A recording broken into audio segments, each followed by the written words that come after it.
Hi, welcome to Back in Charge. In this video, I'll be going over 4 ways you can evaluate whether that unsolicited advice or the different things that you might be looking for, blogs, recommendations, are actually going to help with anxiety, OCD, or ADHD, or if you may need to go looking for something different. My name is Dr. Kat Green. I'm a licensed and board-certified clinical psychologist. I work primarily with OCD, anxiety disorders, and ADHD, across kids, teens, and young adults, and I love what I do. A lot of students I teach or people I meet tell me they could never do something in the mental health field because it would just be too sad or too hard. And I tell them there are certainly days and times my heart breaks for people and parents carrying the weight of the world and suffering from isolation and hopelessness. But the reason I love what I do is because it can get better. My students will tell you I'm a little bit obsessed with evidence-based treatments, and I have no end of soapboxes I like to carry around with me. But that's because I've seen what science and hard work can do to completely transform people's lives. And the truth is, often the answers and approaches with the best research are not necessarily the sexy 100% guarantee, super complex, or expensive options. There are things that everyone can do, often with support from a mental health professional if needed. And it's about implementing small changes at a time, building new pathways and responses in your brain through practice, day after day. Let me tell you briefly why I care so much about evidence-based approaches and why I launched this channel, and then I'll walk through my 4 top ways to evaluate whether treatments, advertisements, apps, or other recommendations you come across are really going to work. People who are struggling with OCD or anxiety, or parents who are trying to help kids with huge emotions, strong wills, or ADHD, often feel like their lives are not their own. They feel like they march to the beat of someone or something else's drum. Scary, frustrating, or loud emotions are often calling the shots. Not surprisingly, those shots are not moving people towards the things that they want, love, and value. When anxiety, OCD, or ADHD is in charge, it feels like relationships just keep getting rockier and rockier, and things you care about just keep getting further and further away. My goal in treatment approaches, consultation, training, and outreach is to help people learn about the principles that will help them feel back in charge of their lives and relationships. I don't promise that emotions or behaviors will just miraculously stop or disappear, because that's not reality. There is no approach, supplement, remote control, or class that can make disorders, unpleasant emotions, or disruptive behaviors just vanish. Instead, the things that work require effort and patience, but that also means the effects are long-lasting and accessible to everyone. You, your partner, your child, or other loved one has so much power and potential. You are not alone, and things can get better. In my videos, I'll post links to great resources where you can find more information, online support, resources to find therapy if that's something you're interested in, and more.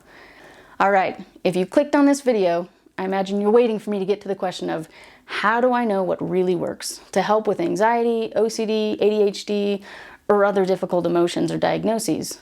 There is so much information to sift through on the great interweb. So many health websites, Facebook friends, advertisements for new cutting-edge treatments, and blogs, all with different ideas and suggestions of what to try or where to turn. Here are 4 ways to evaluate whether something is actually likely to help. First, look for things that say evidence-based and rely on vetted national organizations and other reputable universities and health providers.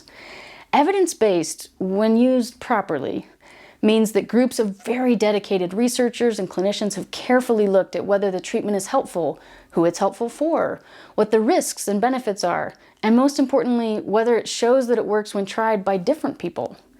There are so many great places to find resources. I'll link them below here, and I'll include relevant resources in other videos that I post. Second, do you find this treatment or advice anywhere except their own website?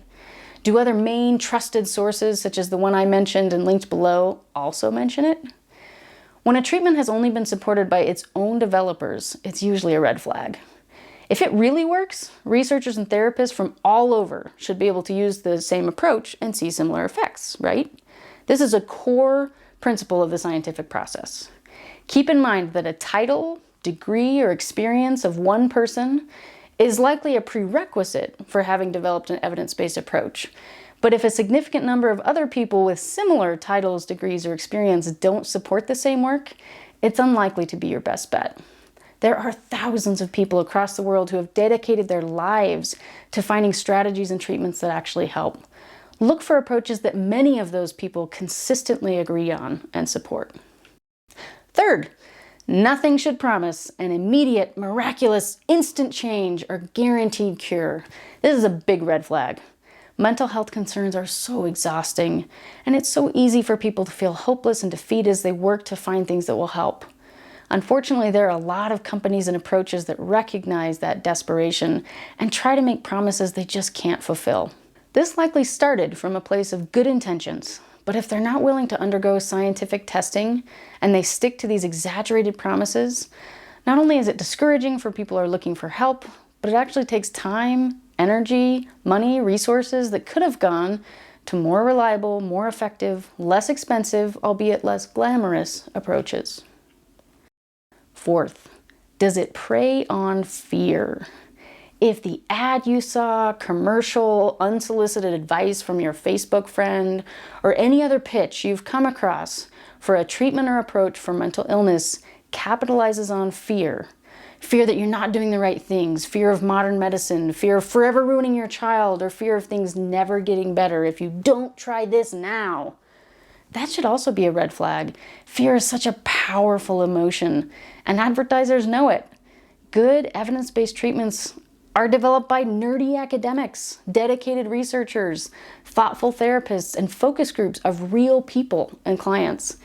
They know what it's like to struggle with these things, and they know how vulnerable you can feel to fear of making the wrong choice or of things not getting better. They will not try to scare you into their treatment or away from others. Good sources, good treatments will provide information, questions to ask, reasonable promises, and most of all, hope that it can get better. So, in summary, your steps next time you get advice from someone or you're looking through recommendations are to ask yourself, is this evidence-based? Do lots of different reputable sources agree on the same approach? Does it make reasonable promises?